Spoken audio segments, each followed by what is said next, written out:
Friends, ಎಲ್ಲರಿಗೂ ನಮಸ್ತೆ. ಹಾಗೆ ಟ್ಯಾರೋ ಲೈಫ್ಗೆ ನಿಮ್ಮೆಲ್ಲರಿಗೂ ಸ್ವಾಗತ. ಸೊ ಯಾರೆಲ್ಲ ಫಸ್ಟ್ ಟೈಮ್ ಚಾನಲ್ನ ನೋಡ್ತಾ ಇದ್ದೀರಾ, ಚಾನಲ್ಗೆ ಸಬ್ಸ್ಕ್ರೈಬ್ ಮಾಡ್ಕೊಳ್ಳಿ, ಹಾಗೆ ಬೆಲ್ಲೈಕನ್ನ ಪ್ರೆಸ್ ಮಾಡಿ. ಮತ್ತು ಯಾರೆಲ್ಲ ರಿವಿಸಿಟರ್ಸ್ ಇದ್ದೀರಾ, ನಿಮ್ಮೆಲ್ಲರಿಗೂ ಟ್ಯಾರೋ ಲೈಫಿಗೆ ಸ್ವಾಗತ.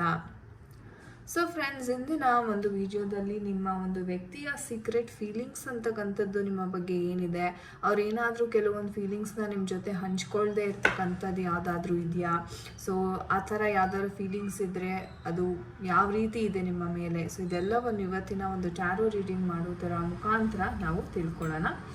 ಆ್ಯಂಡ್ ಗೈಸ್, ಇದು ಒಂದು ಜನರಲ್ ಟೈಮ್ಲೆಸ್ ರೀಡಿಂಗ್ ಆಗಿರುತ್ತೆ. ಸೊ ಯಾವ ವಿಚಾರಗಳು ನಿಮಗೆ ರೆಸೊನೇಟ್ ಆಗುತ್ತೆ ಖಂಡಿತ ಕನ್ಸಿಡರ್ ಮಾಡ್ಬೋದು. ನಿಮಗೆ ಪರ್ಸ್ನಲ್ ರೀಡಿಂಗ್ ಬೇಕಾದಲ್ಲಿ ಸ್ಕ್ರೀನ್ ಮೇಲೆ ಕೊಟ್ಟಿರ್ತಕ್ಕಂಥ ನಂಬರ್ಗೆ ವಾಟ್ಸಪ್ ಅಥವಾ ಕರೆ ಮಾಡಿ ನೀವು ನಿಮ್ಮ ಟೈಮ್ ಸ್ಲಾಟ್ಸ್ ಅಂತಕ್ಕಂಥದ್ದನ್ನ ಬುಕ್ ಮಾಡ್ಕೋಬೇಕಾಗುತ್ತೆ. ಆ್ಯಂಡ್ ಇದು ಬಂದು ನಮ್ಮ ಇನ್ಸ್ಟಾಗ್ರಾಮ್ ಪೇಜ್ ಲಿಂಕ್ಸ್. ನೀವು ರೆಗ್ಯುಲರ್ ಗೈಡೆನ್ಸ್ಗೋಸ್ಕರ ಈ ಪೇಜನ್ನು ಸಹ ಫಾಲೋ ಮಾಡಿ ಸಪೋರ್ಟ್ ಮಾಡಿ. Thank you so much. So ಬನ್ನಿ ವಿಡಿಯೋವನ್ನು ಕ್ವಿಕ್ಕಾಗಿ ಶುರು ಮಾಡೋಣ. ಬಟ್ ಅದಕ್ಕಿಂತ ಮುಂಚೆ ನಿಮ್ಮ ಮೈಂಡನ್ನು ನೀವು ಕಂಪ್ಲೀಟಾಗಿ ರಿಲ್ಯಾಕ್ಸ್ ಮಾಡ್ಕೊಳ್ಳಿ. So take a deep breath and exhale from your mouth. ದೀರ್ಘ ಉಸಿರನ್ನು ತಗೊಂಡು ನಿಮ್ಮ ಮೈಂಡನ್ನು ಕಂಪ್ಲೀಟಾಗಿ ರಿಲ್ಯಾಕ್ಸ್ ಮಾಡ್ಕೊಳ್ಳಿ. ತದನಂತರ ಯಾರಿಗೋಸ್ಕರ ಈ ವಿಡಿಯೋವನ್ನು ನೋಡ್ತಾ ಇದ್ದೀರಾ ಆ ವ್ಯಕ್ತಿಯ ಹೆಸರು, ಡೇಟ್ ಆಫ್ ಬರ್ತ್ನ ಮೈಂಡಲ್ಲೇ ಚಾಂಟ್ ಮಾಡ್ಕೊಳ್ಳಿ. ಸೊ ನೋಡೋಣ ಅವರ ಒಂದು ಸೀಕ್ರೆಟ್ ಫೀಲಿಂಗ್ಸ್ ಯಾವ ರೀತಿ ಇದೆ.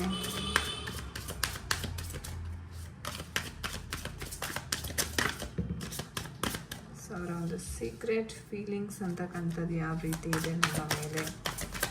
So let's see. Ace of pentacles ಬಂದಿದೆ.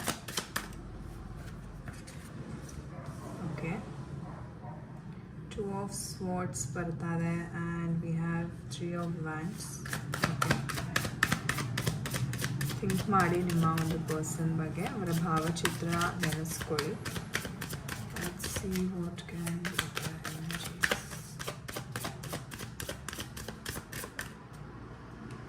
Okay. So King of Wands bardala. And bottom of the deck nododadre we have the 9 of Wands energy. Okay guys, so these are the energies. So ನಾನು explain ಮಾಡ್ತೀನಿ ನಿಮಗೆ.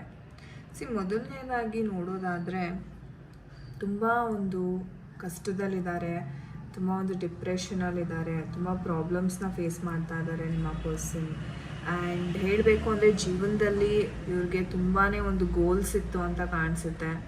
And ಎಲ್ಲೋ ಒಂದು ಕಡೆ ಇವ್ರಿಗೆ ಆ stability ಅಂತಕ್ಕಂಥದ್ದು ಸಿಗ್ತಾ ಇಲ್ಲ. ಅಂದರೆ ಮೈಂಡಲ್ಲಿ ಓಕೆ ಫೈನ್, ನಾನು ಏನೋ ಅಚೀವ್ ಮಾಡಬೇಕು ದೊಡ್ಡದಾಗಿ, ಲೈಕ್ ಪ್ರೀತಿ ವಿಚಾರದಲ್ಲೂ ಸಹ ಅಷ್ಟೇ ಅವ್ರಿಗೆ ಡಿಸಿಷನ್ ತೊಗೊಳಕ್ಕಾಗ್ತಾ ಇಲ್ಲ.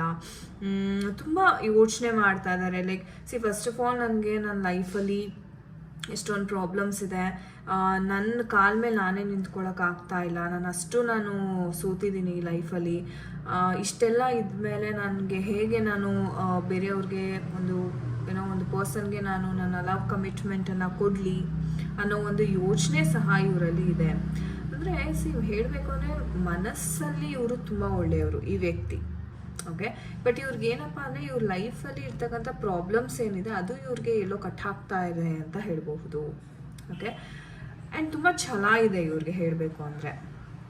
ಇಲ್ಲ ನಾನು ಮಾಡಬೇಕು ಅಂತ ಸುಮಾರು ಸಲ ಇವರು ಎಷ್ಟೇ ಸೋತಿ ಬಂದ್ರೂ ಮತ್ತೆ ಎದ್ದಿ ಅದನ್ನು ಅವರು ಪ್ರಯತ್ನವನ್ನು ಪಡ್ತಾ ಇದ್ದಾರೆ, ರೈಟ್. ಆ್ಯಂಡ್ ನನಗೆ ಅನಿಸೋ ಪ್ರಕಾರ ಅಥವಾ ನನಗೆ ಇಂಟ್ಯೂಷನ್ ಬರ್ತಿರೋ ಪ್ರಕಾರ ಗೌರ್ಮೆಂಟ್ ಜಾಬ್ಗೆ ಇವರು ತುಂಬ ಟ್ರೈ ಮಾಡ್ತಾ ಇದ್ದಾರೆ. ಬಿಕಾಸ್ ಇವ್ರಿಗೆ ಒಂದು ಅಧಿಕಾರ ಅಂತಕ್ಕಂಥದ್ದು ಬೇಕಾಗಿರೋ ಒಂದು ಗೌರ್ಮೆಂಟ್ ಒಂದು ಪೊಸಿಷನ್. ಬಿಕಾಸ್ ಈ ಗೌರ್ಮೆಂಟ್ ಜಾಬ್ ಅಂದ ಕೂಡಲೇ ನಾವು ಒಂದು ಅಧಿಕಾರ, ಒಂದು ಸ್ಟೆಬಿಲಿಟಿ ಅಂತ ಹೇಳ್ತೀವಿ, ಒಂದು ಪರ್ಮನೆಂಟ್ ಜಾಬ್ ಅದು. ಓಕೆ, ಸೊ ನಿಮಗೆ ಯಾವುದೇ ರೀತಿ ಫಿನಾನ್ಷಿಯಲಿ ಅಂತಕ್ಕಂಥದ್ದು ಮುಂದೆ ತೊಂದರೆ ಆಗೋದಿಲ್ಲ, ಒಳ್ಳೆ ಪೊಸಿಷನಲ್ಲಿ ಇರ್ತೀರಾ. ಆ್ಯಂಡ್ ಒಂದು ಫ್ರೀಡಮ್ ಇರುತ್ತೆ ನಿಮಗೆ. ಓಕೆ, ನಾನು ಏನೇ ಒಂದು ನಿರ್ಧಾರ ತೊಗೋಬೇಕಾದ್ರೂ ನನಗೆ ಆ ಒಂದು ಫ್ರೀಡಮ್ ಇರುತ್ತೆ. ಓಕೆ, ನಾನು ಮನೆ ಕಟ್ತೀನಿ, ಅಥವಾ ನಾನು ಇನ್ನೇನಾದರೂ ದೊಡ್ಡದಾಗಿ ಮಾಡ್ತೀನಿ. ಯಾಕಂದರೆ ಆ ಪೊಸಿಷನ್ ಅಂಥದ್ದು, ರೈಟ್. ಆ್ಯಂಡ್ ತುಂಬ ಸರಿ ಇವರು ಎಕ್ಸಾಮ್ಸ್ನ ಸಹ ಬರೆದಿದ್ದಾರೆ ಕೂಡ ಹಲವಾರು ಬಾರಿ. ಬಟ್ ಎಲ್ಲೋ ಒಂದು ಕಡೆ ಅವ್ರಿಗೆ ಅದು ಒಂದು ಮಿಂಚಿನಲ್ಲಿ ಹೊರಟೋಗ್ತಾ ಇದೆ. ಸೊ ಆ ಒಂದು ಡಿಸಪಾಯಿಂಟ್ಮೆಂಟ್, ಫ್ರಸ್ಟ್ರೇಷನ್ ಅಂತಕ್ಕಂಥದ್ದು ಸಹ ಇಲ್ಲಿ ಕಾಣಿಸ್ತಾ ಇದೆ. ಒಂದು ಗೋಲ್ ಇದೆ ನಿಮ್ಮ ಪರ್ಸನ್ಗೆ ಅಂತಲೇ ಹೇಳ್ಬೋದು. ಆ್ಯಂಡ್ ಇವ್ರಿಗೆ ಹೇಳಬೇಕು ಅಂತಂದರೆ ಅಫ್ಕೋರ್ಸ್ ಆಪರ್ಚುನಿಟಿಗೋಸ್ಕರ ಕಾಯ್ತಾ ಇದ್ದಾರೆ. ಹಣಕಾಸಿಂದು ನಾನು ಇಲ್ಲಿ ನೋಡ್ತಾ ಇದ್ದೀನಿ. ಇವ್ರಿಗೆ ಹೇಗಂದರೆ ಓಕೆ, ನಾನು ನನ್ನ ಫಿನಾನ್ಷಿಯಲ್ ಗೋಲ್ಸ್, ನನಗೆ ಇಷ್ಟು ಗೋಲ್ಸ್ ಇದೆ ಲೈಫಲ್ಲಿ, ನಾನು ಇದು ಅಚೀವ್ ಮಾಡೋವರೆಗೂ ನಾನು ಯಾರ ಜೊತೆನೂ ಮಾತಾಡಲ್ಲ, ಅಥವಾ ನನಗೆ ನನ್ನ ಫ್ರೆಂಡ್ಸ್ ಜೊತೆ ಆಗಿರ್ಬೋದು ಅಥವಾ ನಿಮ್ಮ ಜೊತೆ ಆಗಿರ್ಬೋದು, ಫ್ಯಾಮಿಲಿ ಜೊತೆ ಸಹ ಇವರು ಅಷ್ಟು ಬೆರೆಯೋದಕ್ಕೆ ಇಷ್ಟಪಡ್ತಾ ಇಲ್ಲ ಇತ್ತೀಚಿನ ದಿನಗಳಲ್ಲಿ. ಅಂದರೆ ಎಲ್ಲ ಬ್ಲಾಕ್ ಮಾಡ್ಕೊಂಡು ಕೂತಿದ್ದಾರೆ, ನನಗೇನು ಬೇಡ, ಯಾವುದು ಬೇಡ ನನಗೆ. ಓಕೆ, ಆ್ಯಂಡ್ ಈ ಥರ ಒಂದು ವಿಚಾರದಲ್ಲಿ ಇವರು ತುಂಬ ಒಂಥರ ಅಡಮೆಂಟ್ ಇದ್ದಾರೆ. ನನಗಿದು ಬೇಕು ಅಂದರೆ ನನಗಿದು ಬೇಕು, ಇದನ್ನು ನಾನು ಪಡ್ಕೊಳ್ಳೋಕ್ಕೆ. ಅಂದರೆ ಇವ್ರಿಗೆ ಇನ್ನೊಂದು ಏನಪ್ಪ ಅಂತಂದರೆ, ಎಮೋಷ್ನಲಿ ನಾನೇನಾದ್ರು ವೀಕ್ ಆಗೋದ್ರೆ, ಓಕೆ, ನಾನು ಬಹುಶಃ ಅಚೀವ್ ಮಾಡೋದಕ್ಕಾಗಲ್ಲ. ಸೊ ಬಹುಶಃ ಅವ್ರು ನಿಮ್ಮನ್ನು ಸಹ ಇದೇ ಕಾರಣಕ್ಕೋಸ್ಕರ ಇವರು ಅವಾಯ್ಡ್ ಮಾಡ್ತಾ ಇದ್ದಾರೆ. ಇನ್ನೂ ಒಂದು ಅಚೀವ್ ಮಾಡಬೇಕು, ಚೆನ್ನಾಗಿರು ನಿನ್ನ ಲೈಫಲ್ಲಿ, ಅಥವಾ ನೀನು ನಿನ್ನ ಗೋಲ್ಸ್ ಮೇಲೆ ಫೋಕಸ್ ಮಾಡು. ನಿಮಗೂ ಅವ್ರು ಸಜೆಷನ್ಸ್ ಕೊಡ್ತಿರ್ತಾರೆ ಆಗಾಗ. ಪ್ರೀತಿ ಒಂದೇ ಅಲ್ಲ, ನೀನು ಸಹ ಬೆಳಿಬೇಕು ಲೈಫಲ್ಲಿ. ತುಂಬ ಸಪೋರ್ಟಿವ್ ಸಹ ಇದ್ದಾರೆ ಹಂಗೆ ನೋಡೋಕೆ ಹೋದರೆ. ಬಿಕಾಸ್ ಇವರ ಒಂದು ಆಸೆನೂ ಅದೇ, ಆ್ಯಂಡ್ ಇವ್ರು ನಿಮ್ಗೆ ಬಯಸೋ ಅಂಥದ್ದು ಅದೇ. ನಾನು ಹೇಗೆ ನನ್ನ ಜೀವನದಲ್ಲಿ ಒಂದು ಗುರಿಯನ್ನು ಇಟ್ಕೊಂಡಿದ್ದೀನಿ, ನಾನು ಅದಕ್ಕೆ ವರ್ಕ್ ಮಾಡ್ತಾ ಇದ್ದೀನಿ, ನೀವು ಸಹ ಅದೇ ರೀತಿ ಗುರಿಯನ್ನು ಇಟ್ಕೊಂಡು ಬೆಳೀಲಿ ಲೈಫಲ್ಲಿ ಅನ್ನೋದೊಂದು ಆಸೆ. ತುಂಬ ಸಪೋರ್ಟಿವ್ ಇದ್ದಾರೆ ಈ ವ್ಯಕ್ತಿ ಅಂತ ಹೇಳ್ಬೋದು. ಇವ್ರಿಗೆ ಹೇಗಪ್ಪನೇ ಗೆಲ್ಲಬೇಕು, ನಾನು ನನ್ನ ಪ್ರೀತಿ ವಿಚಾರದಲ್ಲೂ ಗೆಲ್ಲಬೇಕು, ನಾನು ನನ್ನ ಪ್ರೊಫೆಷ್ನಲ್ ಕರಿಯರ್ ಲೈಫಲ್ಲೂ ಸಹ ನಾನು ಗೆಲ್ಲಬೇಕು. ಆ್ಯಂಡ್ ನಾಳೆ ಕೆಲವು ಜನ ನೋಡಿದ್ರೆ, ಒಂದು ಸೊಸೈಟಿನಾಗ 4 ಜನ ನೋಡಿದ್ರೆ ನನಗೆ ರೆಸ್ಪೆಕ್ಟ್ ಕೊಡಬೇಕು, ನಂಗೆ ಮರ್ಯಾದೆ ಕೊಡಬೇಕು. ಸೊ ಆ ಒಂದು ಅಧಿಕಾರ, ಆ ಒಂದು ಪೊಸಿಷನ್ಗೆ ನಾನು ಹೋಗಬೇಕು. ಸೊ ಈ ಥರ ಒಂದು ಪ್ಲ್ಯಾನಿಂಗ್ ಅಂತಕ್ಕಂಥದ್ದನ್ನ ಇವರು ಮಾಡ್ತಾ ಇದ್ದಾರೆ. ಸೊ ಇವ್ರು ಹೇಳಬೇಕಂದ್ರೆ ದೂರದ ಭವಿಷ್ಯವನ್ನು ನೋಡ್ತಾ ಇದ್ದಾರೆ. ಸೊ ಅವರು ಇಲ್ಲೇ ಲೈಕ್ ಪ್ರೆಸೆಂಟ್ ಮೂಮೆಂಟಲ್ಲಿ ನನಗೇನಿದೆ, ನಾನು ಓಕೆ ಫೈನ್, ನನಗೆ ಇಷ್ಟು ಕಷ್ಟಗಳಿದೆ, ನಾನು ಎದುರಿಸಿದ್ದೀನಿ, ನಾನು ಅದನ್ನೆಲ್ಲ ನೋಡಿ ಬಂದಿದ್ದೀನಿ, ಇದೆಲ್ಲ ಇದ್ರೂ ಮೈಂಡಲ್ಲಿ ಅವ್ರು ಅಟ್ಲೀಸ್ಟ್ ನನ್ನ ಭವಿಷ್ಯನಾದರೂ ನಾನು ರೂಪಿಸ್ಕೋಬೋದಲ್ಲ. ನಾನು ಇವತ್ತು ತಗೊಳ್ಳೋ ಅಂಥ ಆ್ಯಕ್ಷನ್ಸ್, ಇವತ್ತು ಮಾಡ್ತಕ್ಕಂಥ ನಿರ್ಧಾರಗಳು ನನ್ನ ನಾಳೆಯ ಒಂದು ಭವಿಷ್ಯವನ್ನು ಇದು ನಿರ್ಧಾರ ಮಾಡ್ತಾರೆ. ಅದನ್ನಾದರೂ ನಾನು ಕರೆಕ್ಟಾಗಿ ಪ್ಲ್ಯಾನಿಂಗ್ ಮುಖಾಂತರ ನಾನು ಹೋಗಬೇಕು. ಇಲ್ಲ ಅಂತಂದರೆ ನಾನು ಏನು ಇಷ್ಟು ದಿವಸ ಕಷ್ಟಪಟ್ಟು ನಾನು ಇದೆಲ್ಲ ಪ್ರಯತ್ನವನ್ನು ಪಡ್ತೇನೆ, ಅದು ಏನು ಸಕ್ಸಸ್ ಆಗದೆ ಇದ್ದರೆ ಅದೊಂಥರ ವ್ಯರ್ಥ ಅಲ್ವಾ. ಸೊ ಹಾಗಾಗಿ ಅವರು ಸ್ವಲ್ಪ ಅವಾಯ್ಡ್ ಮಾಡ್ತಾ ಇದ್ದಾರೆ ನಿಮ್ಮನ್ನು. ಯಾವುದೇ ಒಂದು ಕಮ್ಯುನಿಕೇಷನ್ ಅಂತಕ್ಕಂಥದ್ದು ಸರಿಯಾಗಿ ಆಗ್ತಿಲ್ಲ. ಕರಿಯರ್ ಓರಿಯೆಂಟೆಡ್ ಇದ್ದಾರೆ ನಿಮ್ಮ ಪರ್ಸನ್ ಅಂತ ಹೇಳಬಹುದು. ನೋಡೋಣ ನಮ್ಮ ಏಂಜಲ್ಸ್ ಕಡೆಯಿಂದ ಯಾವ ಒಂದು ಗೈಡೆನ್ಸ್ ಸಿಗ್ತಾ ಇದೆ ಒಂದು ವಿಚಾರವಾಗಿ. Dear angels, guidance please.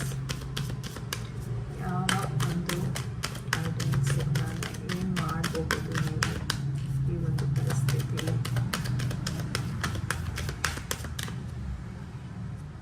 Let's see. Something better ಅಂತ ಹೇಳ್ತಾ ಇದ್ದಾರೆ. Ask your angels, it's up to you. Okay, so ಈ ಒಂದು ಎನರ್ಜೀಸ್ನ ನೋಡೋದಾದ್ರೆ ಯಾಕೋ ಏಂಜಲ್ಸ್ ಎಲ್ಲನೂ ನಿಮ್ಮ ಮೇಲೇ ಬಿಡ್ತಾ ಇದ್ದಾರೆ ಅಂತ, ಡಿಸಿಷನ್ ನಿಮ್ಮ ಮೇಲೇ ಅವರು ಬಿಡ್ತಾ ಇದ್ದಾರೆ. ಸಿ, ಇದು ನೀವು ಹೆಂಗೆ ತಗೋತೀರಾ ಇದನ್ನು, ಅದ್ರ ಮೇಲೆ ನಿಂತಿದೆ. ನೀವು ಇಲ್ಲ ನಾನು ವೆಯ್ಟ್ ಮಾಡ್ತೀನಿ, ಈ ವ್ಯಕ್ತಿಗೆ ಸಪೋರ್ಟ್ ಮಾಡ್ತೀನಿ, ಈ ವ್ಯಕ್ತಿ ಆಸೆ ಪಟ್ಟಂಗೆ ನಾನು ಸಹ ವರ್ಕ್ ಮಾಡಿ ಮುಂದೆ ಬರ್ತೀನಿ ಅಂತ ಸಹ ನೀವು ತಗೋಬೋದು. ಇಲ್ಲ ಅಂತಂದರೆ ಇಲ್ಲ ನಾನು ಇರೋದೇ ಹೀಗೆ, ನೀವು ಏನು ಅಚೀವ್ ಮಾಡಬೇಕೋ ಮಾಡಿ, ನಾನು ಜಸ್ಟ್ ನಿಮಗೆ ಸಪೋರ್ಟಾಗಿ ನಿಲ್ತೀನಿ ಅಷ್ಟೇ, ನನ್ನ ಕೈಲಿಂದ ಏನು ಎಕ್ಸ್ಪೆಕ್ಟ್ ಮಾಡಬೇಡಿ ಅಂತ ಸಹ ನೀವು ಹೇಳ್ಬೋದು. ಸೊ ಅದಕ್ಕೆ ಏಂಜಲ್ಸ್ ಹೇಳ್ತಾ ಇರೋ ಪ್ರಕಾರ ನಿಮಗೂ ಒಂದು ಭವಿಷ್ಯ ಇದೆ, ಅದನ್ನು ನೀವು ಕಂಡುಕೊಳ್ಳಿ. ಯಾಕಂದರೆ ಅದರಿಂದ ನಿಮಗೆ ಒಳ್ಳೆಯದು, ರೈಟ್? ನೀವು ಸಹ ಒಂದು ಇಂಡಿಪೆಂಡೆಂಟ್ ಪರ್ಸನ್ ಆಗ್ತೀರಾ, ಫಿನಾನ್ಷಿಯಲಿ ನೀವು ಇಂಡಿಪೆಂಡೆಂಟ್ ಆಗ್ತೀರಾ. ಸೊ ಏನಾದರೂ ಒಂದು ಗೋಲ್ನ ಇಟ್ಕೊಂಡು ಅಚೀವ್ ಮಾಡಿ ಅಂತ ಏನು ನಿಮ್ಮ ಪರ್ಸನ್ ಹೇಳ್ತಾ ಇದ್ದಾರೆ, ಖಂಡಿತವಾಗ್ಲೂ ನೀವು ಮಾಡಿ. ಆ್ಯಂಡ್ ಏಂಜಲ್ಸ್ನ ಕೇಳಿ ಅಂತ ಹೇಳ್ತಿದ್ದಾರೆ.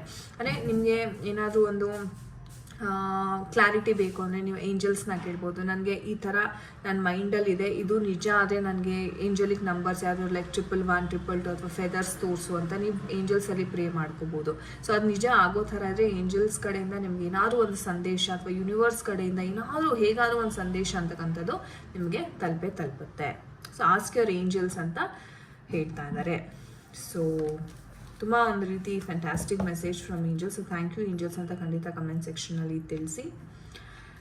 ಸೊ ಎಸ್ ಗೈಸ್, ಇದಾಗಿತ್ತು ಇವತ್ತಿನ ಒಂದು ರೀಡಿಂಗ್. ಐ ಹೋಪ್ ನಿಮ್ಗೆ ಇಷ್ಟ ಆಗಿದೆ ಅನ್ಕೋತೀನಿ. ಆ್ಯಂಡ್ ಯಾರ ಜೊತೆ ಎಲ್ಲ ಇದು ರೆಸೊನೇಟ್ ಆಯಿತು ಖಂಡಿತ ಕಮೆಂಟ್ ಸೆಕ್ಷನಲ್ಲಿ ತಿಳಿಸಿ. ಇನ್ನು ಯಾರಿಗೆಲ್ಲ ಪರ್ಸ್ನಲ್ ರೀಡಿಂಗ್ ಆಗಿರ್ಬೋದು ಅಥವಾ ಟ್ಯಾರೋ ಕಲಿಬೇಕು ಅನ್ನೋ ಒಂದು ಆಸಕ್ತಿ ಇದ್ದರೆ ಖಂಡಿತ ನೀವು ನಮ್ಮನ್ನ ಅಪ್ರೋಚ್ ಆಗ್ಬೋದು. Okay, so yes, thank you so much for watching this video. ನಾನು ನಿಮಗೆ ಸಿಗ್ತೀನಿ ಮುಂದಿನ ವಿಡಿಯೋದಲ್ಲಿ. ಅಂಟಿಲ್ ದೆನ್ ನಿಮ್ಮೆಲ್ಲರಿಗೂ ನಮಸ್ತೆ. ಹರೇ ಕೃಷ್ಣ.